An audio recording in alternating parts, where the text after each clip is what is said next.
반갑습니다. 파란 리본 TV 병준입니다. 창세기 행복론을 다루고 있죠. 제네시스 해피니스, 우리는 원래 행복하게 창조되었다는 내용을 하나씩 짚어보고 있습니다. 오늘은 59번째 한계 인정의 행복 12번째고요. 두 번째 시험, 죽지 않아 시험에 대한 솔루션 두 번째입니다. 이 해결법은 황금률, 골든 룰에 있더라, 이런 내용을 다루겠습니다. 초등학교 때 아주 오래전에 본 만화가 기억이 납니다. 천국과 지옥이라는 그런 제목이었는데요. 자, 그 장면에 보면 천국과 지옥 양쪽 모두 다 진수성찬이 제공되고 사람들이 그 식탁 앞에 앉아 있습니다. 그런데 제공되는 수저의 길이가 100cm, 그러니까 1m가 되는 긴 수저가 제공이 됩니다. 그런데요, 이 긴 수저니까 1m의 수저로는 자기 입에 넣을 수가 없겠죠.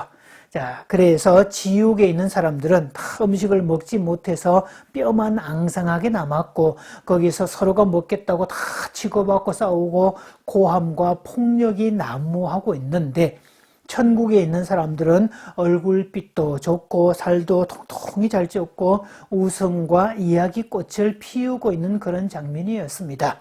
지옥에서는 그 1m가 되는 수저를 가지고 혼자만 먹겠다고 계속 바둥거리고 그렇게 치고받고 싸우고 고함 지르고 있는 반면에 천국에서는 그 1m나 되는 수저를 가지고 음식물을 집어서 상대방의 입에, 건너편의 사람에게 넣어줍니다. 그러면 건너편에 있는 사람도 그 긴 수저로 내 입에 음식을 넣어주는 그런 모습이었죠. 자, 지옥은 자기만 먹으려고 아등바등 애쓰고 분내고 다투고 고함 지르는 그런 모습이었다면, 천국은 서로 먹여주려고 애쓰는 모습에서 피차가 만족하고 상호 웃음꽃과 이야기꽃이 피는 그런 모습이었습니다.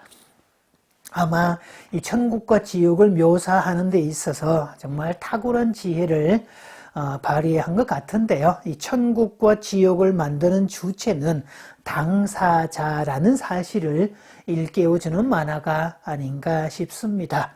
우리가 지금 두 번째 시험을 다루고 있는데, 죽지 않아 시험, 상대방을 내 목적에 맞도록 끌어당기려는 그런 시험, 여기에는 오로지 초점이 나에게 맞춰져 있죠.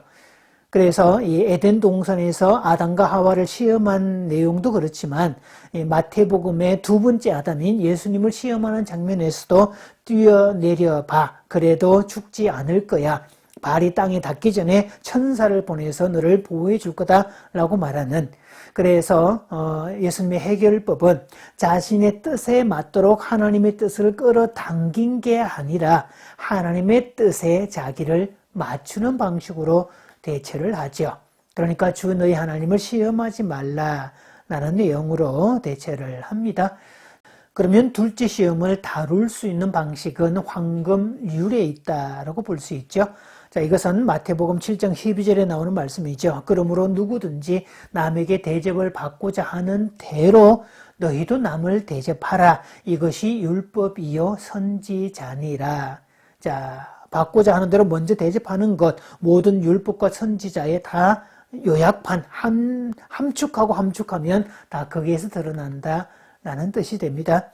그래서 이 황금률을 실천하게 되면 이 관계 형성에 큰 도움이 되는고요. 그 모든 관계 형성의 바탕에는 황금률이 바탕이 되어야 됩니다. 그래서 관계에서는 주는 주체, 줌으로써 도리어 풍성해지는 역설의 원리가 적용된다는 점이죠. 사실 이 원리는 부자가 되는 원리하고도 똑같습니다. 자, 누가복음 6장 38절에는요. 주라 그리하면 너희에게 줄 것이니 곧 후히되어 누르고 흔들어 넘치도록 하여 너희에게 안겨주리라.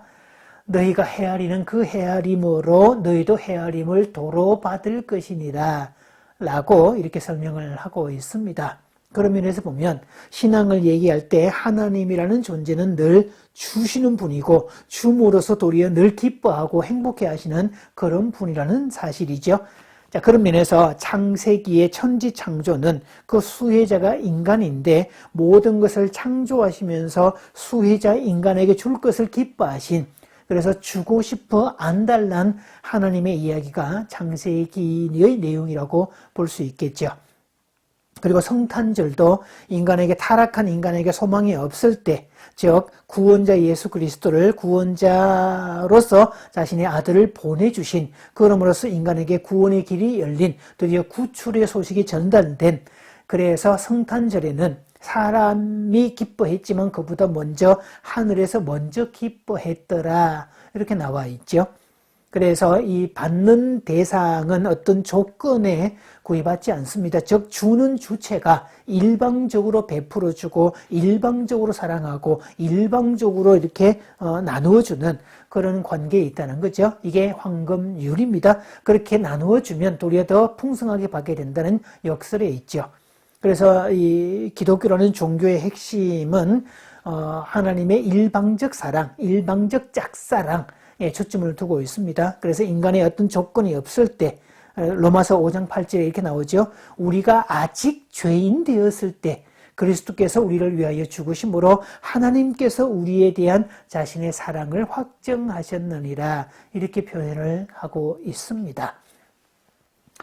어쩌면 오늘 우리의 삶에도 진수성찬이 차려져 있을 겁니다. 또한 동시에 1m나 되는 긴 수저가 제공될 것입니다. 근데 그 수저를 가지고 나만 가지려고 움켜쥐고 나만 먹으려고 애를 쓰면 애만 쓸 뿐이고 음식은 하나도 못 먹어서 파리해지고 아주 뼈만 남은 그런 존재가 되겠지만, 그 긴 수저를 가지고 상대방을 먼저 먹여주고 챙겨주고 그렇게 공급할 때 나도 상대를 통해서 더 풍족하게 받게 되고 둘의 관계는 윈윈을 가질 수 있다라는 뜻이죠.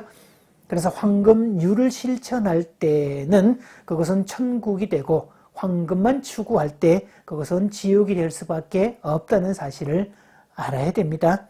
자, 마치면서 질문 2가지 드립니다. 첫째, 내가 황금률을 실천할 대상은 누구인가?